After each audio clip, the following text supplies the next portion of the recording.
ఒక అంతరిక్ష యాత్రికుడికి ఆస్ట్రోనాట్ ఒక సూక్ష్మ నాగరికత గురించి తెలిసింది. ఆ దేశమంతా మనిషి కాలు కన్నా చిన్నగా ఉంది. ఆ వ్యక్తి మైక్రోస్కోప్ ద్వారా చూడగా వారికి ఎదురుగా ఒక మినీ ట్రక్ కనిపించింది. ఇద్దరూ ఆ దృశ్యాన్ని చూసి ఆశ్చర్యపోయారు. కెప్టెన్ వెంటనే ముందుకు వెళ్లి దర్యాప్తు ప్రారంభించాడు. అక్కడ దొరికిన సమాచారం ప్రకారం ఈ నాగరికత చాలా చిన్నదైనప్పటికీ వారి ఇళ్ళు, భవనాలు, యంత్రాలు అన్నీ అచ్చం మనుషులలాగే ఉన్నాయి. అంతేకాక వారి సాంకేతికత సాధారణ ప్రపంచం కంటే అనేక రెట్లు వేగంగా అభివృద్ధి చెందుతోంది. కెప్టెన్ ఆలోచించాడు, విమానాన్ని బాగుచేసుకుని వెంటనే భూమికి తిరిగి వెళ్లడమే మంచిది. కానీ అతని సహచరుడు మాత్రం పూర్తిగా వేరే ఆలోచనతో ఉన్నాడు. అతను ఇక్కడే ఉండాలని పట్టుబట్టాడు. ఎందుకంటే ఈ నాగరికత యొక్క జీవితం మరియు మరణాన్ని తానే శాసించగలనని భావించాడు.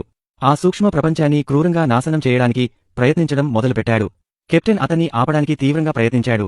కాని సరిగా అప్పుడే ఆకాశం నుండి ఒక వింత శబ్దం మారుమోగింది. సహచరుడు పైకి చూడగానే ఎదురుగా ఉన్న దృశ్యం చూసి అతని గుండె పగిలిపోయింది.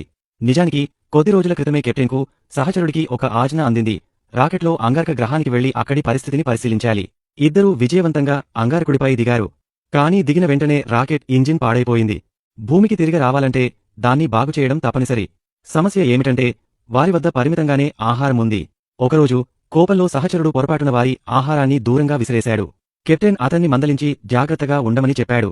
కాని ఆలస్యమైనా త్వరగా అయినా వారి ఆహారం మొత్తం అయిపోవడం ఖాయం. ఈలోగా అన్వేషణ సమయంలో వారికి ఆకాశంలో 2 సూర్యుళ్లు కనిపించారు. సరిగా అప్పుడే ఆ రహస్యమైన సూక్ష్మదేశం ఎదురుగా వచ్చింది. కెప్టెన్ తిరిగి వెళ్లడానికి సిద్ధమవుతుంటే సహచరుడు మాత్రం దేవుడు అయ్యే మత్తులో మునిగిపోయాడు. అతను ఆ నాగరికతను పదేపదే నాశనం చేయడానికి ప్రయత్నిస్తూనే ఉన్నాడు. చాలా సమయం తరువాత కెప్టెన్ రాకెట్ రిపేర్ పూర్తి చేశాడు. కాని సహచరుడిని పిలిస్తే అతని నుండి ఎలాంటి స్పందన రాలేదు. ఆందోళనతో కెప్టెన్ అతన్ని వెతకడానికి బయలుదేరాడు. అతను ఒక నిర్మానుష్య ప్రదేశానికి చేరుకోగానే అతనికి ఎదురుగా కనిపించిన దృశ్యం చూసి కెప్టెన్ కూడా ఆశ్చర్యపోయాడు.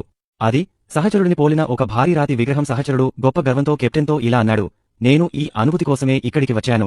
ప్రతి ఒక్కరూ నా ముందు తల వంచాలి. ఈ మినీ ప్రపంచంలోని ప్రతి మనిషి నన్ను దేవుడిలా భావిస్తాడు. కెప్టెన్ అతనికి నచ్చజెప్పి తిరిగి భూమికి వెళ్లడానికి రమ్మని కోరాడు. కాని సహచరుడు గట్టిగా నిరాకరించాడు. కెప్టెన్ కోపంతో అతన్ని చాలా తిట్టాడు. అయినా అతను తన మొండి పట్టుదలపైనే నిలబడ్డాడు. అంతేకాకుండా అతను తన లేజర్ గన్ను తీసి అదే విగ్రహంపై కాల్పులు జరిపాడు. ఆ తర్వాత కెప్టెన్ కూడా బెదిరించడం మొదలుపెట్టాడు. దీని తర్వాత అతను తన హెల్మెట్ను ఆ విగ్రహంపై ఉంచాడు. తనను తాను దేవతగా భావిస్తూ మినీ నాగరికతను నాశనం చేయడం ప్రారంభించాడు. అతని ఈ వెర్రితనం తన మరణానికి కారణమవుతుందని అతనికి కనీసం అంచనా కూడా లేదు. సరిగా అప్పుడే ఆకాశం నుండి భారీ పేలుడు శబ్దం వచ్చింది.